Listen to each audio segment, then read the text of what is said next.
반갑습니다. 오늘 화요성경 공부 성경 꿰뚫어 읽기 열왕기하 3장 저희가 지난주에 못다한 이야기 함께 나누도록 하겠습니다. 여러분 열왕기 3장 이제 아하 왕이 죽고 그 아들 아하시아도 죽고 이제 요람 왕이 이제 북이스라엘을 다스릴 때 성경에 그런 기록이 나오잖아요. 모압 왕이 이제 모압이라는 나라가 아합이 죽고 나니까 이제 조공도 바치지 않고 북이스라엘에 대해서 적대적 관계를 유지하니까 이제 전쟁을 선포하고 북이스라엘 왕이 남유다의 그 여호사밧 왕에게 함께 전쟁에 나가자. 그래서 전쟁을 출정하잖아요. 그게 지난주에 저희가 읽은 본문의 내용입니다. 그때 여호사밧이 에돔길로 올라가자. 그래서 에돔길을 통해서 북쪽으로 모압 쪽으로 가는데 먹을 물이 떨어져요. 특별히 가축들이 먹을 물이 떨어졌어요. 그래서 그 당시에 여호사밧이 이스라엘 왕에게 이렇게 묻죠. 예언자가 없느냐. 이 어려움을 좀 극복하기 위해서 예언자를 좀 찾아가 보자. 오늘 제가 11절이에요. 그래서 여기에는 주님의 예언자가 없습니까? 이를 주님께 물을 예언자가 없습니까? 그랬더니 이스라엘 왕이 여호사밧한테 뭐라고 그러냐 하면 한 사람이 있습니다. 엘리사라는 사람이 있는데 그가 예전에 엘리야의 시중을 들었던 사람인데 그에게서 주의 말씀을 듣자고 여호사밧이 끌고 갑니다. 여러분 근데 재밌는 장면이 이제 오늘 저희가 13절부터 시작되는데 엘리사가 이스라엘 왕에게 이렇게 말해요. 나한테 뭐하러 찾아왔냐 이래요. 약간 열받은 거죠. 그죠? 여태까지 엘리야를 괴롭히고 하나님의 말씀을 듣지 않고 바알과 아세라 그 신전을 섬기고 그랬던 사람들이 왜 어려움만 생기면 나한테 찾아오니? 그렇게 말하면서 뭐라 그래요? 임금님의 아버지와 어머니 예언자들 찾아가 보시죠. 누구죠? 아합과 이세벨 그 엄마와 아빠의 그 예언을 했던 예언자들에게 찾아가 보시죠라고 엘리사가 거절합니다. 여러분 제가 그 밑에 제가 구절을 하면서 밑에 쓴 글이 있어요. 여러분 한번 보시면 이 사람은요 우상을 섬기다가도 다른 거 막 의지하다가도 힘든 일이 생기면 도저히 내가 어떻게 감당할 수 없을 것 같으면 갑자기 하나님 찾아요. 여러분 우리도 그러지 않아요? 평소에는 뭐 하나님을 믿고 있다고 말하지만 사실은 내 뜻과 내 생각대로 가다가 진짜 내 생각이나 인맥이나 내 뜻대로 안 될 때 그때 진짜 절실하게 하나님 찾잖아요. 그래서 요즘 수능 한 달 안 남겨놓고 왜 열심히 기도하시는 어머님들 많잖아요. 어쩔 수 없어요. 근데 문제는 뭐냐면 그렇게 반복되는 신앙생활을 통해서 굳어지는 게 뭐냐면 하나님은 내가 뭐 하다가 마지막으로 안 될 때 찾는 분. 이제 이 정도가 보통 우리가 교회에서 예수님 믿는다는 사람들의 신앙이 그 정도면 밖에 사람하고 다를 게 하나도 없다는 거죠. 그리스도인 그러면 이 신앙에서는 좀 벗어나 있어야 우리가 그걸 그리스도인이다, 예수님 믿는 사람이다 이렇게 말할 수 있다는 거죠. 근데 교회 안에서 보면 여전히 그 바운더리를 왔다 갔다 하는 경우가 얼마나 많은지 모릅니다. 진짜 신앙의 본질과 맛을 보지 못하고 계속 그 테두리 안에서 왔다 갔다 하다 보니 사람들이 보기에도 기독교인 그러면 정말 믿음을 볼 수 있는 게 아니라 세상 사람들에게서 흔히 볼 수 있는 일반적인 신앙을 보는 경우가 많다는 거죠. 여러분 그렇게 말하고 났는데 누가 보여요? 엘리사의 눈에? 자 보실래요? 딱 보니까 여호사밧이 있는 거예요. 그러니까 여러분 이스라엘의 왕이 누굴까요 지금? 요람이겠죠. 아마 대부분 뭐 우리가 요람이라고 생각하면 맞을 거예요. 자 그런데 니네 엄마 아빠가 섬기던 신 예언자 찾아가 봐. 그러고 보니까 여호사밧이 있어요. 그러니까 뭐라고 말해요? 진짜 내가 너 보면은 안 도와주고 싶은데 뭐라고 말해요? 내가 유다 왕 여호사밧의 체면을 생각하지 않았더라면 요람 임금님을 염두에 두지도 않았을 뿐만 아니라 임금님을 쳐다보지도 않았을 거다. 내가 뭐 짐승들 먹을 물이 없다 그러는 거 안 가르쳐 줬을 텐데 여호사밧 때문에 내가 당신에게 말해줄 텐데 계곡에 가서 또랑을 팔아. 도랑을 파면 거기에 비도 내리지 않고 바람도 불지 않겠지만 하나님이 물을 채우실 거다. 이게 오늘 엘리사가 하는 말이에요. 자, 바람 부는 것도 보지 못하고 비가 내리는 것도 보지 못할 건데 계곡이 물로 가득 찰 거다. 그러면 너희 가축과 짐승이 마시게 될 거다. 이렇게 알려줍니다. 여러분, 저는 성경에 이런 말이 너무 많잖아요. 하나님께서 아브라함을 생각하시고 다윗을 생각하고 여호사밧을 생각하고, 그래서 때로는 이 의인 한 사람으로 말미암아 소돔과 고모라를 멸하지 않겠다라고 하시는 하나님 말씀이 무슨 말씀인지를 이제 알게 되는 거죠. 하나님은 그 도성 안에 아직도 깨어있는 믿음의 사람들이 있기 때문에 하나님이 그를 불쌍히 여기시고 그를 생각하사 하나님이 말씀하셨던 그런 심판과 그런 저주의 일을 행하지 않으신다는 거죠. 그러고 보면 창세기 6장에 보면 노아 하나로 말미암아 하나님이 인간을 멸하시고자 하시는 마음을 변화시켜서 바꾸셔서 노아로 말미암아 다시 인류의 역사가 시작되게 하셨잖아요. 그래서 제 생각에는 그런 표현들이 성경에서 굉장히 많은데 정말 중요한 건 내가 믿음을 지키는 거, 그죠? 우리 집안, 우리 교회, 우리 이 한국 땅에서 믿음이 있는 사람 몇 사람으로 인해 하나님은 그를 생각하사 오늘도 피할 길을 주시고 나갈 길을 주신다. 저는 이 말씀이 우리가 꼭 기억해야 될 말씀이라고 봅니다. 자, 그리고 나서 제가 이제 이거 좀 지도는 보여드리고 싶은 게 뭐냐면 어디로 가냐면 에돔을 지나서 모압으로 가는 거예요. 그죠? 북이스라엘의 그 왕과 요람과 그 남유다의 여호사밧이 함께 에돔으로 올라가서 그래서 세 나라의 왕이 이제 모압과 전쟁을 하게 되잖아요. 자, 그런데 아침에 딱 제물을 드리려고 보니까 여러분 에돔 쪽에서 물이 흘러와서 그 땅을 물로 가득 채웠어요. 그러니까 계곡에 또랑을 팠죠. 그 또랑에 물이 흘러서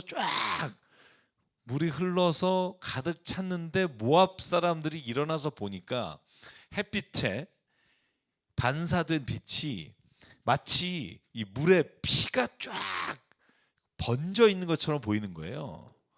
피로 물든 것처럼 보이니까 모압 사람들이 뭐라고 생각하냐면 이스라엘 사람들이 지금 이 세 나라가 내분이 일어나서 지들끼리 싸우는구나, 그렇게 생각하고 모압 사람들은 약탈하러 가자 그러고 이제 아무 대책 없이 막 달려오는데 사실은 그게 물빛에 비친 햇살이었단 말이에요. 그러니까 이스라엘 군인들이 쟤네 뭐야? 그리고 나가서 걔네들 다 물리칩니다. 다 무찔렀더라. 그러니까 여기서 저 무슨 생각하냐면 사람들이요, 마음이 두려우면 혹은 마음이 어떤 내가 생각하는 것으로 가득 집착하게 되면 눈에 보이는 건 자기가 생각하는 것처럼 보이게 돼요. 여러분, 그래서 제가 늘 제 자신만이 아니라 저희 가족도 그렇고 모든 분에게 하는 말이 있어요. 긍정적으로 봐라. 사람을 볼 때도요, 그냥 부정적인 것만 보는 사람이 있어요. 쟤는 저래서 싫고 쟤는 저래서 싫고, 모든 사람들이 그럴 거예요. 너도 그래서 싫다. 너도 그래서 싫다. 그러니까 사람을 볼 때 좀 긍정적인 부분을 보잖아요. 그러면 다 괜찮은 사람이에요. 근데 너무나 부정적으로 보면 다 부정적으로 보여요. 그래서 저는 오늘 이 말씀을 나누면서 하고 싶은 말은, 하나님이 나를 믿어주셨잖아요. 내가 믿을 구석이 있어서가 아니라. 그러니까 내가 믿음의 사람이 되는 것처럼 우리도 누군가를 먼저 믿어주는 사람이 되는 게 얼마나 중요한가. 그 믿음이 때로는 배반할 수 있어요. 인간이니까. 저도 그랬고. 근데 결국은 끊임없이 반복되는 나를 신뢰해주는 그 마음이 결국은 내 자신도 변화될 수 있는 힘이 되는 거죠. 그게 누구예요? 하나님이시잖아요. 여러분, 예수님이요, 저는 제자들 그 정도 되면 내가 성질대로 너네랑 못 놀겠다 이러고 갈 것 같은데 또 믿어주고 또 믿어주고, 그죠? 마태복음이나 마가복음, 여러분 누가복음 보면 예수님이 제자들 막 한심할 때 한두 번이 아니잖아요. 너네들이 어찌하여 아직도 그걸 깨닫지 못하느냐 막 이렇게 누누이 얘기하는데 그래도 또 믿어주시잖아요. 또 맡기고, 그죠? 심지어는 마지막 그 골고다 기도하러 올라갈 때도 제자들 데려가는데 뭐예요? 자빠져 자잖아요, 그죠? 한시도 나와 깨어 있지 못하느냐. 근데도 그냥 그래 자라 그러고 이제 가자 그러고 데리고 내려가시잖아요. 저는 그걸 보면서 인간이 변화될 수 있는 건 누구의 말이나 어떤 도움이 아니라 그를 믿어주는 거 하나가 사람을 변화시켜 줄 수 있다. 저는 그 확신이 있습니다. 그래서 오늘 이렇게 모압이 이 정도 이제 끝났잖아요. 다 모압 군인을 물리쳤잖아요. 그런데 마지막 히든 카드가 하나 있었던 거죠. 모압 왕이 뭐죠? 아주 살벌한 건데 지 장자를 제물로 바쳐버려요. 여러분 생각해 보세요. 여러분 이게 어디에 나오냐면 이스라엘이 아니라 전 세계 역사에 보면 여러분 그 트로이 목마라는 거 잘 아시죠? 이 트로이 목마가 에가멤논이라고 이렇게 트로이를 점령하러 갈 때 바다가 막 도저히 건널 수 없이 흉흉하게 막 폭풍이 일고 하니까 그때 어떻게 돼요? 자기 자식을 바다에 넣잖아요. 그래서 물결이 잠잠해지고 건너가는 장면이 있잖아요. 예전에는 이런 짓을 많이 한 거예요. 근데 하나님이 뭐라 그랬어요? 몰렉에게 바쳤던 자식을 바치는 짓을 절대 하지 마라. 하나님은 자식 바치는 정성을 보시고 역사하는 분이 아니다. 이걸 분명히 말씀하셨잖아요. 자, 그런데 오늘 보면 모압이 전쟁이 불리해지니까 첫째는 칼을 잘 쓴 사람 700명을 보내는데 또 지니까 어떻게 돼요? 자기를 대신에 왕이 될 장자를 죽여서 성벽 위에 번제로 드려요. 자, 잘 보세요. 그러고 나니까 이스라엘 사람들이 어때요? 이걸 보고 이스라엘 사람들이 도망가요. 크게 당황해서 고국으로 돌아갔다. 쉽게 말하면 와, 저 정도까지 막 지금 심기혈전해서 우리와 싸우려고 하나? 혹은 야, 쟤네들 봐라. 정말 무섭다. 그리고 다시 고국으로 돌아가는 거죠. 여러분 우리가 세상에서도 악인의 극악무도함을 보고 두려워할 때가 있어요. 사실 뭐 그렇잖아요. 인간인데. 그런데 저는 오늘 이 장면을 보고 하나님이 우리에게 말씀하시는 게 뭘까? 저는 세상의 악함으로 인해 하나님의 사람들이 그걸 두려워하지 말자는 거예요. 그러면 악한 사람들 혹은 악한 일들이 더 악하게 우리에게 다가올 것이다. 그러니까 저는 하나님께서 늘 군사를 보내실 때 하신 말 있잖아요. 두려워하지 마라. 내가 너와 함께합니다. 그렇죠? 이런 세상적으로 좀 악한 방법이나 뭔가 그 무당적인 것을 하는 것을 보고 덜덜 떨지 말고 담대하게 나갈 때 하나님께서 이 악한 행동을 하는 사람들이 오히려 제풀에 꺾이게 하시는 은혜. 그렇죠? 그래서 여러분 물론 저도 마찬가지로 이게 살벌하고 무섭죠. 그러니까 문신 있는 분들 가까이 와서 이렇게 인상 쓰면 웬만하면 비켜드리고 막 이런 게 어쩔 수 없는 인간의 본능인데 그럼에도 불구하고 우리가 같이 이런 악한 사람들의 악한 일에 대해서 좀 담대하게 설 수 있어야 세상을 이길 수 있습니다. 저는 그런 모습을 좀 우리에게 하나님 기대하신다고 보고요. 자, 4장 오늘 5장까지 가보려고 하는데 4장 5장이 굉장히 중요합니다. 왜냐하면 엘리사라고 하는 인물이 이제 엘리야를 대신해서 하나님의 일을 해나갈 때 이 4장은 엘리사가 행한 기적들의 이야기가 쫙 나올 거예요. 자, 어떤 일들을 행했는지 보게 될 거예요. 그 이야기 연속이 이제 6장까지 나오지만 오늘은 일단 5장까지 보도록 할게요. 자, 4장에는 어떤 일이 첫 번째 나오느냐? 엘리사가요. 수련생 중에 그러니까 예언자 수련생이 진짜 많았다 그랬잖아요, 여러분.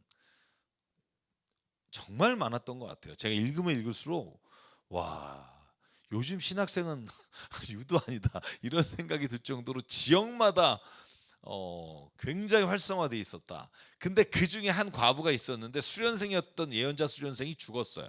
근데 두 아들이 있는데 이 빚을 진 것을 두 아들을 노예로 데려가려고 하니까 엘리사에게 와서 간청을 하는 거예요. 우리 아들 좀 살려달라.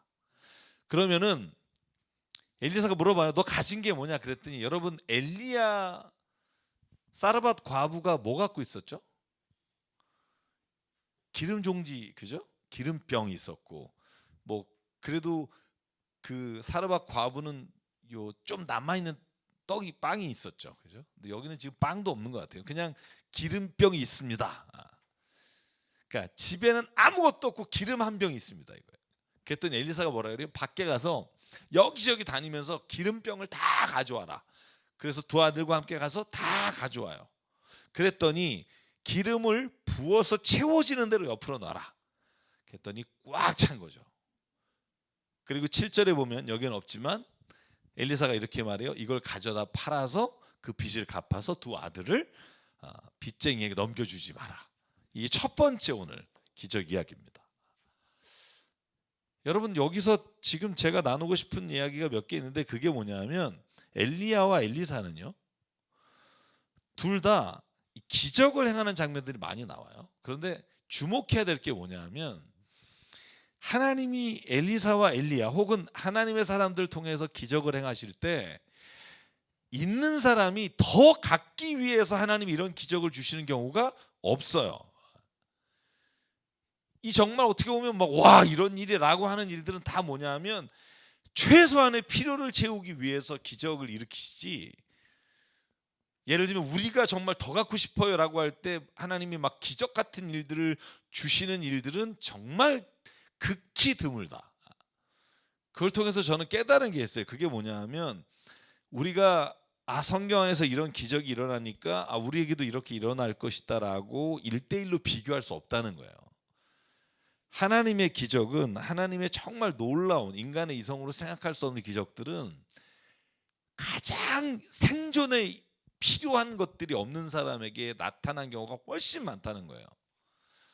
물론 요한복음 2장의 가나안 혼인잔치에 있었던 기적은 물론 혼인잔치에서 예수께서 앞으로 행하실 일에 대한 표적으로 보여주신 기적들이 있지만, 여러분 한번 보실래요? 예수께서 죽은 자를 살리시거나 아니면 병자를 고쳐주시거나 이 모든 극한 상황의 기적은 최소한의 그 사람이 필요한 것을 하나님께서 행하실 때 기적을 보여주신다는 거예요. 엘리사도 마찬가지고 엘리야도 마찬가지예요.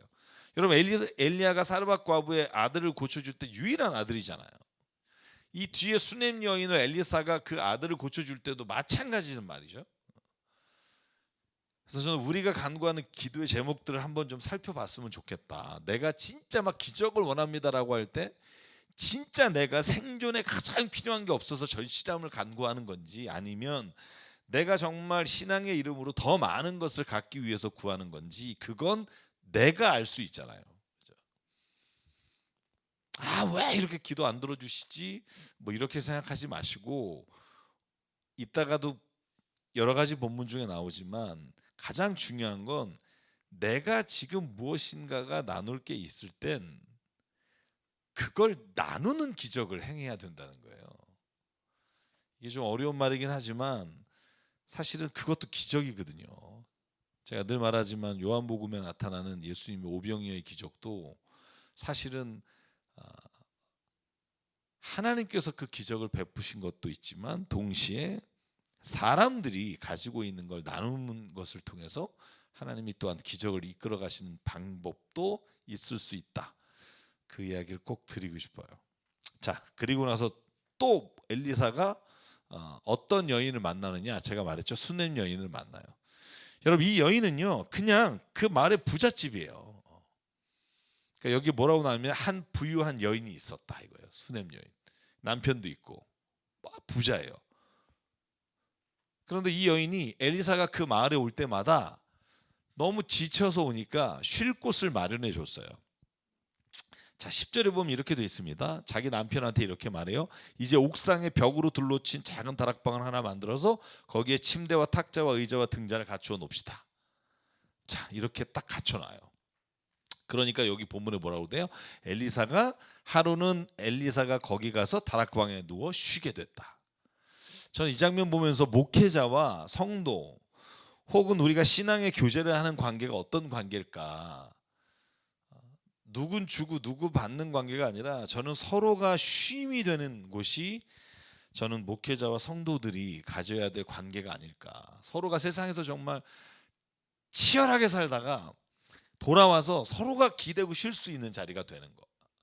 목회자는 목회자로서 혹은 성도도 성도로서 뭐 모두가 우리가 만민 제사장이니까 우리가 다 하나님의 일을 하다가 서로가 위로가 되고 지친 그 날개가 쉴 수 있는 곳이 돼야 하는데, 여러분 서로가 만약에 견제하고 서로가 경쟁하는 관계가 되면 그곳이 저는 하나님의 역사가 일어나기가 어렵다는 거예요. 제가 예전에도 한번 잠깐 말했지만 저도 이런 곳이 있습니다. 제가 어디라고 얘기했죠? 저를 위해 특별히 이렇게 방을 마련해서 올 때마다 쓰라고 해주신 분이 있어요. 제가 딱 한 번밖에 못 갔지만 거제도입니다. 우리 교회 한번 오신 적도 있으시고 아마 말씀을 들으실 텐데, 거제도에 그 집사님 가정에 제가 가면 책상 볼 수 있고 쉴 수 있는 걸 해놓으셨는데 너무 멀어서 제가 못 가고 있습니다만, 너무 이렇게 성경 서로 이렇게 그 인터넷으로 하나님 말씀을 나누다가 꼭 오시면 좀 같이 말씀을 이렇게 나누면 좋겠다고 쉬실 방을 꼭 마련해 두시겠다고. 그래서 저희 가족이 한번 갔을 때 몇 년 전에 갔었는데 가서 진짜 예수님 얘기만 하다 온 것 같아요. 그래서 저는 와, 참 이렇게 서로가 만나서 정말 예수님이 어떻게 일하셨고 예수님 때문에 어떤 일이 일어났고 성경 말씀을 통해서 내가 어떻게 됐는지에 대한 이야기를 나누는 간증이 저는 교회 안에서 우리가 해야 될 일이라고 생각하고요.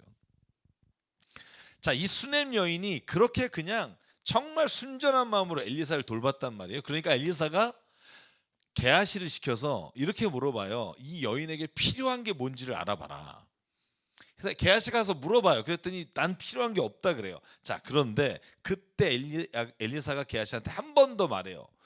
그러면 이 부인에게 정말 뭐래 해주면 좋을까? 라고 엘리사가 게하시의 의견을 물어봐요. 근데 게하시가 뭐라 그래요? 이 여인이 다 있는데 부자인데 아들이 없습니다. 그러니까 아들이 있으면 이 여인이 너무나 좋아할 겁니다. 남편은 늙어서 아들이 더 이상 생기지 않을 거라고 포기한 것 같은데 아들이 있으면 좋겠습니다. 그러니까 엘리사가 수넴 여인을 불러요. 불러서 뭐라고 말하냐면 내년 이맘때가 되면 부인의 품에 한 아들을 안고 있을 겁니다. 그러니까 이 여인이 똑같이 말해요. 누구하고? 사라하고. 뭐라고 말해요? 자, 그런 말씀 하십시오. 예언자님, 하나님의 사람께서도 저 같은 사람에게 농담하십니까? 이런 수넴 여인이 이런 말을 했더라고요. 제가 이걸 잘 못 봤었는데 어떻게 하나님 사람이 농담합니까? 그랬는데 1년 뒤에 아들을 낳았어요. 자, 여러분 이렇게 하면 사람들이 무슨 생각하냐면 엘리사가 용하다고 그래요. 근데 여러분 엘리사가 아기를 갖게 한 게 아니에요. 하나님이 아기를 주신 거예요. 엘리사는 예언을 했을 뿐이에요. 이런 착각은 하지 말아야 된다는 거죠. 여러분 어떤 기적을 행하는 자나 어떤 능력 치유자가 어떤 기적 같은 일을 이뤘을 때 그 사람이 한 게 아니라니까요. 그 사람을 통해서 한 거에서 그 사람을 존중하는 건 좋지만 그 사람이 능력자라고 생각하는 건 잘못된 생각이라는 거예요. 하나님이 그를 통해 오늘 역사하신 거죠. 여러분 이걸 잊지 마십시오. 이걸 잊지 말아야 우리가 신앙생활에서 착각을 안 해요. 사람에 대해서는 하나님에 대해서 분간할 수 있어야 된다는 거죠. 엘리사가 임신하게 한 게 아니에요. 하나님이 엘리사를 통해 그걸 말씀해 주셨을 뿐이지. 이걸 헷갈리니까 자꾸 사람을 우상화시키는 일이 이 세상에 너무나 많아요. 여러분 저는 이 세상에 영웅은 있지만 신앙적으로 저는 영적으로 영웅 같은 사람들이 없어져야 한다고 생각해요. 이 말은 뭐냐면 우리가 하나님을 바라보는데 초점을 둬야지 자꾸 내게 어떤 이로운 일을 행한 사람이나 어떤 교회나 어떤 여기에 집중하다 보면 진짜 봐야 될 하나님을 놓치게 된다고요. 그러니까 어떤 통로를 통해서 여러분이 또 제가 은혜를 받는지 아니면 기적 같은 일을 체험하는지 물론 나에게는 중요하지만 하나님에겐 중요하지 않아요. 여러분, 예수님이 하신 말씀이나 아니면 구약의 에스더에게 한 말이나 다 똑같은 말이에요. 야, 네가 안 하면 하나님은 돌들 갖고도 할 수 있어. 그렇죠? 그러니까 하나님은 어떤 통로를 통해서도 하나님이 하실 일을 하시는 거지, 그 통로가 된 것 자체가 하나님에게 그렇게 중요하지 않아요. 뭐 이렇게 얘기하면 그러면 내가 열심히 신실하게 뭐 하나님 앞에 살아가는 게 중요하지 않다는 말입니까? 그런 말은 아니에요. 중요해요. 중요한데 우리가 착각하면 안 된다는 거예요. 능력을 행하시는 분은 하나님이시다. 이 믿음이 없으면 오해 여지가 많아요. 엘리사는요, 그걸 확실히 그걸 알고 있던 사람이에요. 자, 보실까요? 자, 그 다음에 재밌는 일이 일어나요. 수넴 여인이 그렇게 어렵게 얻은 아들, 그죠? 그 아들이 갑자기 아이고 머리야 그리고 쓰러져요. 그러니까 막 종들이 그 수넴 여인에게 가서 쓰러졌다고 그러니까 엄마가 그 아이를 안은 채로 무릎에 누워 있다가 죽어요. 여러분, 예수님이 죽은 그 시신을 끌어안고 있는 마리아의 동상의 이름이 뭐죠? 피에타자. 이 장면이 딱 그거 아니에요? 어머니 무릎에 누웠다가 죽어요. 야, 얼마나 마음이 찢어지겠어요. 그죠? 늦게나 나이. 여러분, 근데 제가 중간에 21절부터 27절은 좀 이렇게 생략했습니다만, 이제 남편에게 말하지 않아요. 아이가 죽었다고. 그리고는 엘리사에게 찾아가요. 찾아가는데 첫 마디가 뭔지 아세요? 28절이에요. 자, 20절 후반절부터 28절을 보면 이렇게 돼 있어요. 예언자님, 제가 언제 아들 달라고 했습니까? 저는 오히려 저 같은 사람에게 농담하지 말라고 했습니다. 이게 뭐예요? 왜 아들을 줘놓고 뺐냐는 거죠. 그러니까 원망하는 거예요. 제가 제목을 이렇게 달았잖아요. 수넴 여인의 아들의 죽음과 원망. 그죠? 자, 저는 이때 엘리사가 얼마나 황당했을까. 그죠? 엘리사가 죽였나요? 뭐 여러 가지 이유가 있겠지만 어쨌든 이 아이가 죽게 됐단 말이에요. 그럴 때 엘리사 핑계를 댄단 말이에요. 왜 아들을 줘놓고 데려가냐, 죽게 하냐. 여러분, 이런 일이 우리도 하잖아요, 하나님한테. 그죠? 저는 엘리사가 황당한 만큼 여기다 썼어요. 더불어 하나님이 이런 일이 얼마나 많을까. 그죠? 막 주세요 그래놓고 받았어요. 받아놓고 막 이것 때문에 어려우면 왜 이걸 나에게 줘서 막 이러냐고. 그러면 야, 진짜 자식이 그러면 정말 어디서 걷어 차고 죄송해요. 이런 경우 있잖아요. 엄마 왜 나를 어렸을 때 그렇게 공부를 막 뭐 왜 나를 안 시켰어? 피아노를 시켰으면 내가 다른 애들 이렇게 피아노 잘 칠 때 여러분 그때 기억나잖아요. 내가 어렸을 때 그렇게 치라 그래도 지가 안 쳐놓고 왜 나를 때려서라도 하게 하지 막 이런 사람도 있잖아요. 자, 어떻게 하면 좋아요, 그죠? 근데 이런 일이 우리에게 너무나 많아요.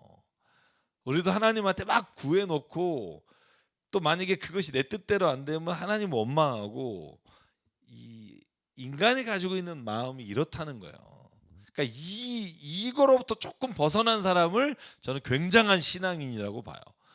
그리스도인 그러면 이거로부터 좀 벗어나는 사람, 이 도식에 들어가지 않는 사람을 저는 정말 리얼 크리스찬, 진짜 그리스도인이라고 말할 수 있지 않나?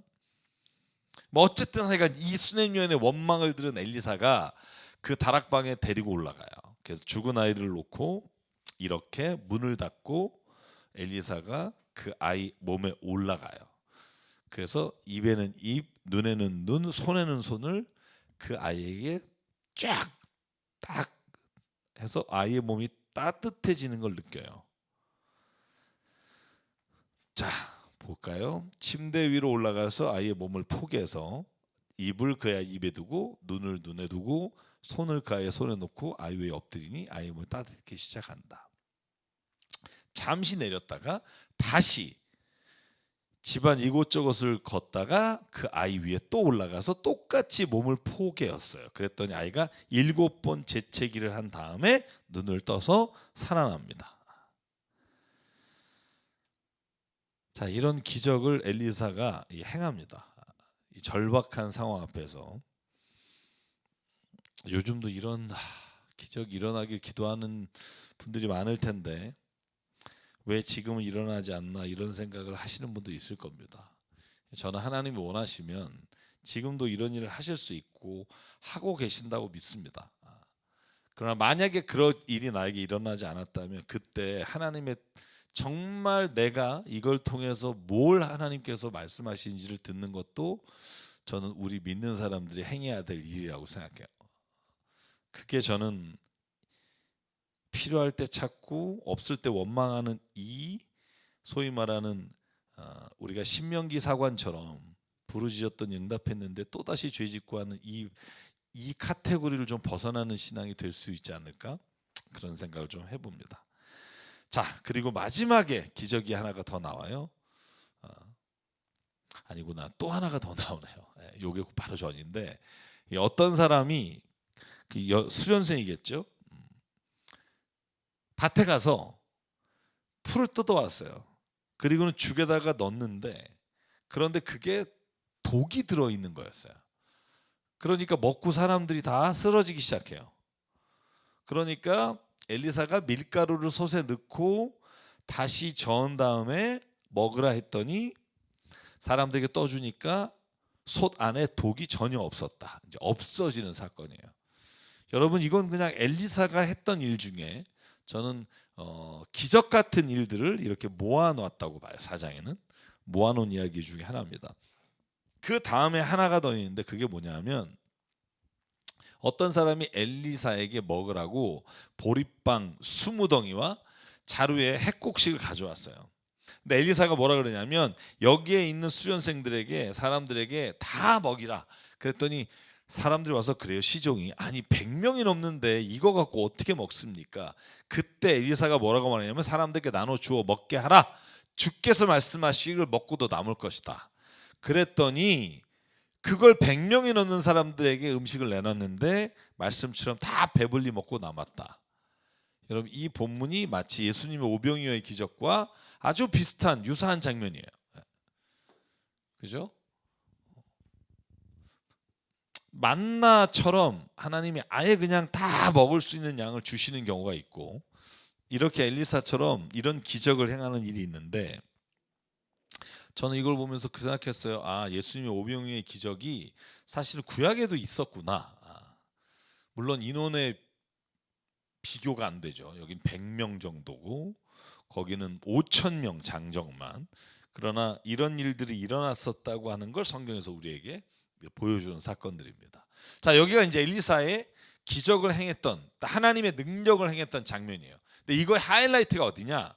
물론 6장에 가면 또 도끼도 잊어버린 걸 찾게 되고 뭐 이런 이해가 있지만 5장이라고 생각해요. 5장 하이라이트가 나만 장군이죠. 여러분 이야기 너무 잘하니까 제가 그 중요한 부분들만 핵심적으로 좀 이야기를 나눠보려고 합니다. 자, 나만 장군이 어떤 사람이냐? 북쪽 시리아 그 아람 국가의 군사령관이에요. 근데 이 사람에 대해서 이렇게 인격적으로 설명한 본문이 있어요. 그게 뭐냐면 존경받는 사람이었어요. 왕이 아끼는 사람이고 인격적으로 훌륭한다는 거죠. 그런데 나병이 걸린 거예요. 여러분, 그런데 이 상황에서 그 시종으로 있던 여자가 어떤 사람이었냐면 이스라엘에서 잡아온 사람이에요. 근데 그 여종이 뭐라 그러냐면 우리 이스라엘에 가면 사마리아에 한 예언자가 있는데 그가 어른의 나병을 고칠 수 있다. 부인한테 말하니까 부인이 어서 빨리 가라고 다그칩니다. 그러니까 이 말을 들은 나아만은 시리아 왕에게 내가 이스라엘에 가면 나의 병을 고쳐줄 사람이 있답니다 라고 보고를 해요. 여러분, 시리아의 왕이 지금 누굴까요? 전체적인 정황으로 봤을 때 하사엘 다음에 베나닷일 것 같아요. 왜냐하면 뒤에 보면 베나닷하고 전쟁하는 장면이 나오는데, 자, 그러면 베나닷이 이스라엘과 정말 전쟁을 많이 한단 말이에요. 그럼에도 불구하고 나아만 장군이 이스라엘에 가면 날 것이다 라는 말을 듣고 야, 여기에 그 사례품을 보실래요? 은 2달란트죠. 금 몇 개라고요? 6,000개. 옷 10벌이에요. 이걸 딱 준비시켜서 나만 장군을 보낸다는 걸 보면 왕이 얼마나 총애하고 있느냐를 알 수 있어요. 자, 그래서 편지를 써요. 북이스라엘한테. 진짜 재밌어요. 편지를 썼어요. 이스라엘에 우리 나만 장군의 병을 고칠 사람이 있다고 하니 나만 장군을 귀하게 보냅니다. 그 병을 좀 고쳐주십시오. 재밌어요. 시리아 왕은 이렇게 보냈는데 이스라엘 왕은 이걸 받자마자 어떤 생각이 드냐면 몹시 두려워 떨고 옷을 찢어요. 아이러니하죠. 아니 이게 옷을 찢고 떨만한 일입니까? 낙담하고 막. 왜냐하면 여러분 제가 앞에 좀 말했잖아요. 지금 베나다 시리아와 사이가 안 좋아요. 이 뒤에 두 번의 큰 전쟁을 물론 북이스라엘이 이기긴 하지만 큰 전쟁을 대군을 내리고 싸운단 말이에요. 그러니까 북이스라엘 왕은 뭐라고 생각하냐면 나만 장군을 보내놓고 병을 못 고치면 전쟁의 빌미로 삼으려고 하는구나. 그러니까 사시나무 떨듯이 떨면서 옷을 찢으며 망했다 이렇게 말을 해요. 자, 이것은 분명 공연히 트집을 잡아 싸울 기회를 찾으려는 것이니 자세히 한번 보십시오. 근데 그 말을 누가 들었냐 하면 엘리사가 들은 거예요. 그리고 엘리사가 뭐라 그래요? 왜 옷을 찢으십니까? 나한테 보내십시오. 이스라엘에 그런 예언자가 있다는 걸 내가 보여주겠습니다. 자, 이 믿음의 차이가 보이는 거죠. 그 이스라엘의 왕은요, 시리아의 왕이 나만 장군을 보낸다고 할 때 두려워 떨지만 하나님은 엘리사를 준비하고 있었다. 그래서 저는 인생에 있어서 그런 생각해요. 힘든 일 오잖아요. 어려운 일 오면 제가 그냥 막 이렇게 하는 말로 하는 게 아니라 진짜 그런 믿음을 가져요. 진짜 하나님이 뭔가 이 과정을 통해 큰 거를 주시려고 하는구나. 여러분들 이건 오해하면 안 돼요. 큰 게 돈이 아니에요. 큰 게 무슨 내가 물질적으로 주시는 게 아니라 나를 더 큰 사람으로 만들려고 하시는구나. 이건 100% 맞아요. 저는 큰 어려움 겪고 다 부자 됐다 이런 말은 못 하겠어요. 성경에 그렇지 않은 사람이 너무 많으니까. 근데 이런 큰 어려움이 오면 반드시 하나님은 우리를 더 큰 사람으로 만드신다는 거예요. 근데 어느 게 더 좋은 거냐 하면 저는 하나님이 우리를 더 큰 믿음의 사람으로 만들어 가시는 게 훨씬 더 큰 은혜라는 걸 잊지 말아야 합니다. 하나님은 우리에게 감당할 만한 시험을 주신다. 이 말은 뭐냐 하면 이 시험을 내가 감당하면 감당하는 사람에게는 그만큼 훨씬 더 큰 은혜를 주시고 믿음을 주신다는 거예요. 그러니까 여러분 어려움이 왔잖아요. 그러면 막 먼저 두려워하거나 불안해하지 말고 하나님이 무슨 일을 하시려고 하는 거지 하고 그 일을 그냥 바라보시라고요.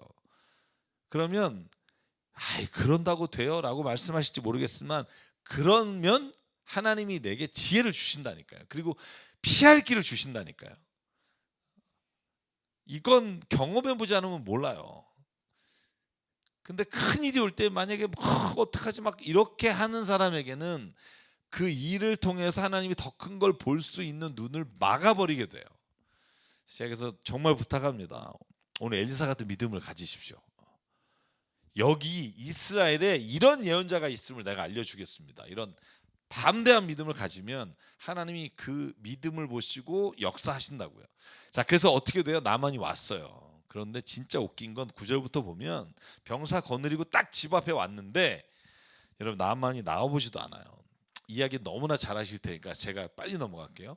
그리고는 사환을 내보내요. 개하시겠죠? 요단강 가서 몸 7곳을 씻으십시오. 열받은 거죠. 왜? 아니 지금 시리아 너네들을 지금 정복할 나라에 군 사령관이 왔는데 일개 예언자 하나가 내다보지도 않아?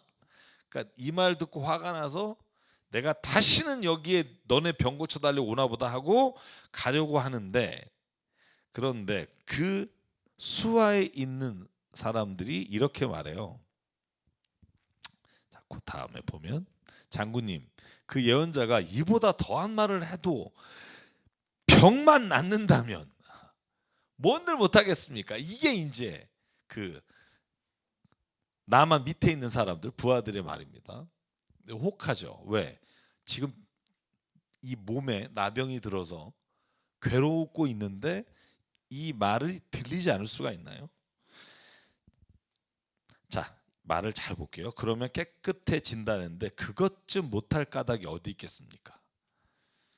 저는 여기서 제가 한 가지를 꼭 말하고 싶은데 이게 신앙의 사람들이 해야 될 말이에요. 제가 이걸 꼭 드리고 싶은 말은 교회 안에서 이간질하는 혹은 다른 사람이 이렇게 분노했을 때 혹은 어떤 일에 대해서 막 불만이 가득 찰 때 이걸 더 돋구는 사람도 있어요. 그치? 야, 내가 보니까 진짜 너 무시하는 것 같더라. 막 이렇게 사람의 막 이 오장육부를 뒤집어 놓는 사람이 있어요. 이럴 때 싸움이 나는 거예요. 근데 오늘 옆에 있는 부하처럼 아니 이보다 더한 일이 있어도 병이 낫는다는데 여러분 이걸 이렇게 바꿔보자고요. 아니 이보다 더한 수치를 당해도 하나님이 은혜가 이걸 통해서 역사하신다는데 우리가 그 정도 못 참겠습니까? 라고 하면 은혜가 넘치는 거죠. 싸움이 일어날 곳에 하나님의 은혜가 넘치게 돼요. 그 방법은 딱 하나예요. 누군가가 그 분노한 사람과 마음에 상처받은 사람과 뭔가 불만이 있는 사람에게 하나님의 은혜의 말과 하나님의 용납의 말과 용서의 말을 던지면은 그게 은혜로 바뀌는데 그러지 못한다는 거죠. 그래서 우리 교회가 요즘 막 말 갖고 계속 하잖아요. 좋은 말 하자, 은혜로운 말 하자. 저는 거기에 답이 있다고 봐요. 분을 참지 못하고 막 당장 돌아가겠다고 하는 나만의 마음을 돌린 게 뭐냐면 그거보다 더한 일을 해도 왜 못하겠습니까? 이 한마디에 나만이 요단강에 가서 7번 몸을 씻었다. 그랬더니 14절 그의 살결이 어린아이처럼 새 살로 돌아와 깨끗이 났다. 자 15절이 제일 중요한데요. 이렇게 말합니다. 이제야 나는 온 세상에서 이스라엘 밖에는 하나님이 계시지 않다는 것을 알게 되었다. 부디 예언자님은 종인 제가 드린 선물을 받아주십시오 하고 아까 말했죠. 은 2달란트, 금 6,000개, 옷 10벌이에요.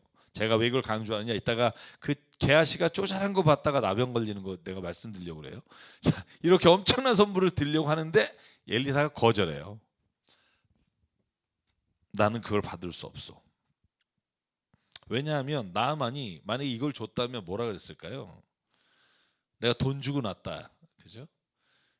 이런 얘기를 그 마음을 가질 게 저는 싫었다고 봐요. 엘리사는. 그래서 거절을 했어요.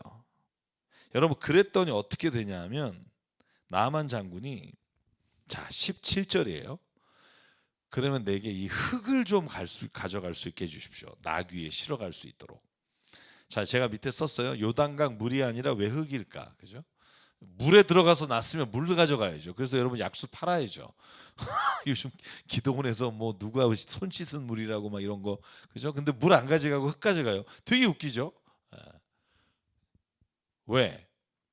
나아만 장군은 자기가 물에 들어가서 났지만 그 병을 고쳐주신 분이 하나님이시라는 고백을 했어요. 그리고 흙을 가져가는 이유가 뭐예요? 내가 이스라엘 땅의 이 하나님 만물을 창조하신 만국의 여호와께 예배드리기 위해서 그 흙을 가져가요. 자 그리고는 미리 용서를 구해요. 어떤 용서냐? 18절 내가 모시는 왕이 님몬 왕 신전에 가서 절할 때 나도 같이 절할 수밖에 없습니다. 그러니 예언자 선생님 내가 이 일 때문에 예언자의 종인 저를 벌하지 마시고 용서해 주기를 바랍니다. 이렇게 엘리사에게 요청하는 건 하나님께 용서를 구하는 거예요. 그때 뭐라 그래요? 조소 안심하고 돌아가시오. 제가 늘 몇 번 말씀드렸으나 제사를 드려야 됩니까? 안 드려야 됩니까? 이런 많은 이야기들이 있어요. 음식은 어떻게 해야 됩니까? 그때 저는 이 말씀을 좀 기억했으면 좋겠어요. 엘리사처럼 아니 무슨 하나님을 믿는다며 어디 님몬 신전에 가서 절을 한다고 이렇게 말하지 않고요. 조소 안심하고 돌아가시오 라고 왜 말했을까? 엘리사는 그 마음의 중심을 아는 거예요. 하나님을 이제 믿게 됐는데도 불구하고 주변의 상황과 사람들이 내가 지금 이 일을 계속 행하지 않으면 오히려 내가 믿고 있는 하나님을 전할 수 있는 게 아니라 오히려 그것으로 인해 본인도 다치게 되겠지만 자기가 하나님을 섬기는 기회를 잃어버리게 되는 거죠. 저는 그래서 이런 건 그 정답을 찾으려고 하는 게 아니라 하나님이 각자에게 주시는 솔루션을 찾아가는 게 중요하다. 진짜 믿음이 있느냐, 이게 중요해요. 누군가 저에게 목사님은 뭐 왜 목회하세요 이렇게 물어보는 사람이 있어요. 어제도 물어보는 사람이 있던데 제가 늘 그렇게 말해요. 돈 벌려고 이거 했겠습니까? 아니면 내가 여기서 뭐 좀 인기 얻겠다, 뭐 명예 얻겠다고 이거 하겠습니까? 돈 벌려고 했으면 다른 거 했을 것 같아요. 명예 얻으려고 그러면 그냥 제가 잘하는 거 해서 했을 것 같아요. 진짜 예수님 사랑하거든요. 그러니까 복음 외에는 사람이 변할 수 없다는 믿음이 있거든요. 여러분 이렇게 우습게 보여도 그 믿음 하나가 지금 이 목회를 하고 제가 말씀을 전한 이유예요. 왜냐하면 그거 외에는 세상에 어떤 것도 나 자신도 마찬가지고 변화시킬 수 없을 뿐만 아니라 본질적으로 인간에 대해서 누구인지에 대해서 대답을 줄 수 있는 분이 없기 때문에,